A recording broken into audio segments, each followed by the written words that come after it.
Let's start with my story. This is about my son, Poorab, who was born on 12th March 2009. He was a little Prince Charming, a happy, active, loving, bubbly, chirpy child. But around his first birthday, he seemed to be regressing, as if he's creeping into a shell, as if a bubble is starting to grow around him. Both me and my husband, being doctors, we were so concerned. We felt something was not right.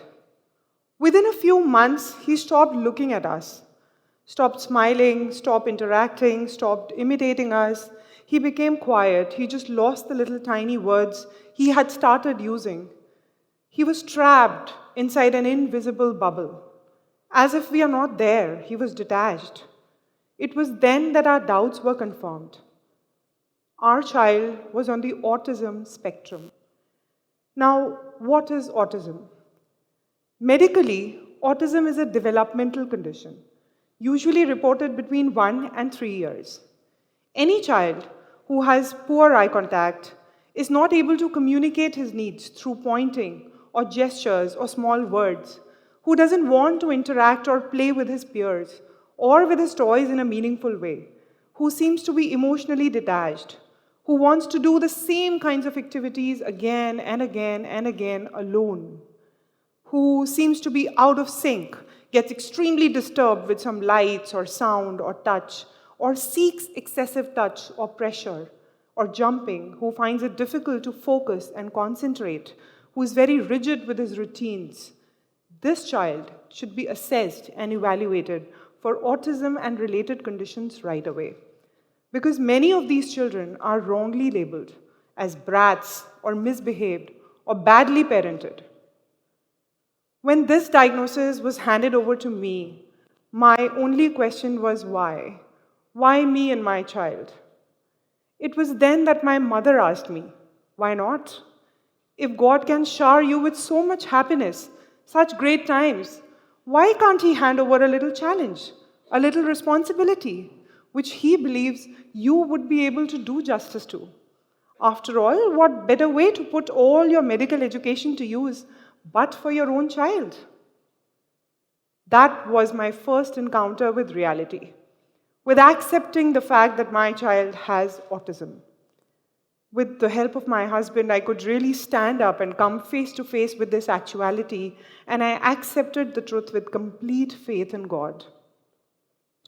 Just for the first thing that I did that day was I said goodbye to my medical career, and I resigned from my job, and I promised my child, don't worry, baby, I'm there to help you overcome your challenges so that you can live in this very world with all your differences. Just for information, autism doesn't come with a sure-shot remedy so far. It just comes our way. And there are few reliable therapy approaches that are available to help these children. So there was a series of rounds to the doctors, to the therapists, to the professionals. Many of them clearly mentioned that my child will never be able to live a complete, fulfilled life. And I wondered, if a person has a limitation, say for example, weak eyes, he doesn't run after getting it treated. He needs a pair of spectacles to help him live with that challenge, live with that limitation comfortably.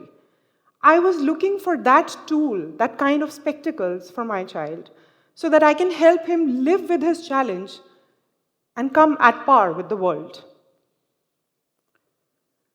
This was a challenge, and I kind of took the steering wheel in my own hands. I started reading, exploring, understanding, started to learn from the therapists and professionals. I did autism training programs and took up some really effective, inspiring, powerful courses in autism management. Gradually, all my whys started getting answered. Why did I spend my entire youth in trying to understand and study the human brain? Everything started to fall in place. It all seemed so relevant now. And as I really entered this world of autism, I started looking at my child in a completely new light. He was wired so differently.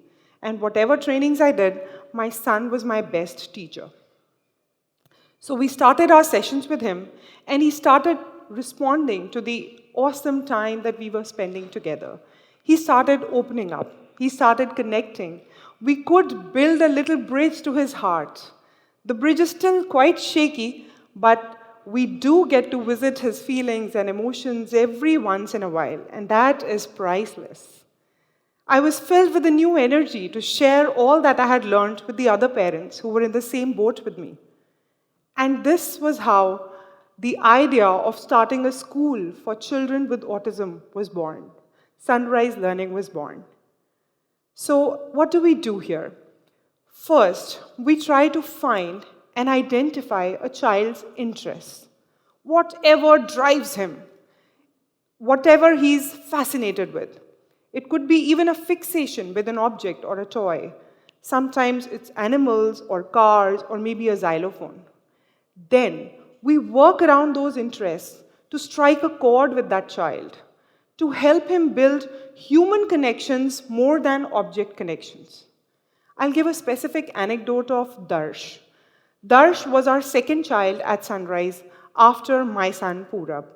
When he came to us, his love was animals, specifically elephants.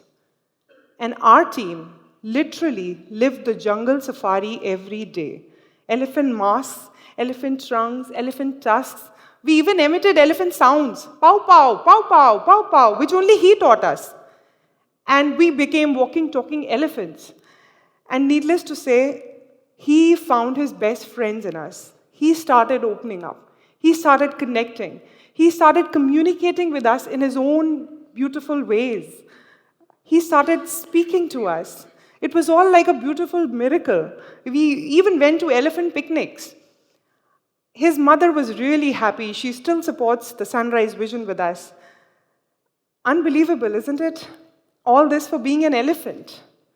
So there are many such anecdotes which come to state that autistics are not less than their peers. They are different. They love their world where they are in. They are very happy in their own little bubble, very happy in their own worlds. If we wish to connect with them, we need to enter that bubble, enter their world, be with them there, find our connection, and help them bring them out into this world only when they are ready. Also, we need to sensitize our society about autism and about these special and different people. You know, there are many famous people who are on the autism spectrum, who are famous for such good reasons. There are authors, musicians, scientists, actors, educationists. Before becoming successful and famous grown-ups, their childhoods must have faced some really rough times. And they are beautiful people. They are pure and innocent. They don't know how to tell lies or cheat or bully. They don't know how to make fun of others. In fact, they don't even get to know when others are making fun of them in sarcastic ways because they don't understand mocking body language. They only understand simple, literal language, if at all they do. So how should we accept them?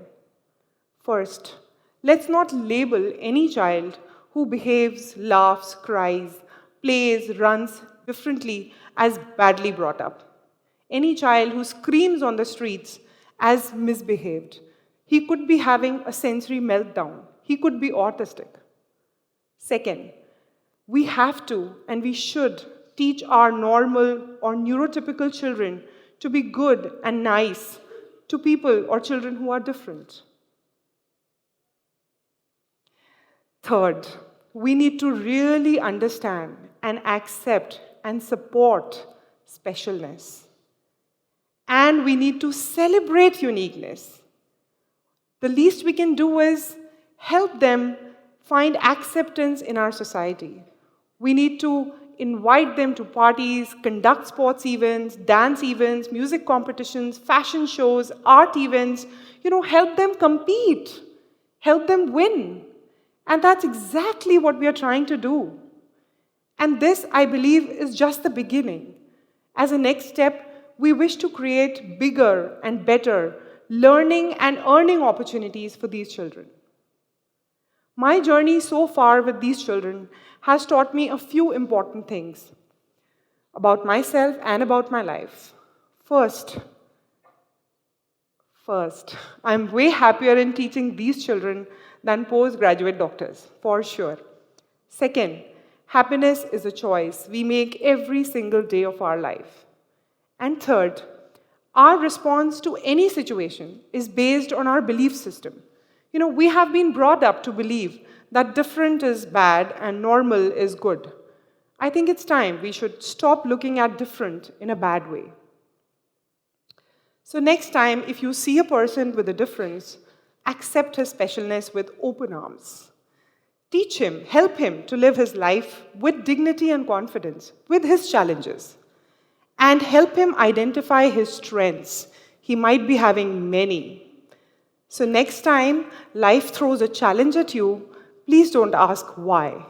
Ask why not? Why not adapt? Why not bring about a real and meaningful change in your life as well as that of others? Thank you.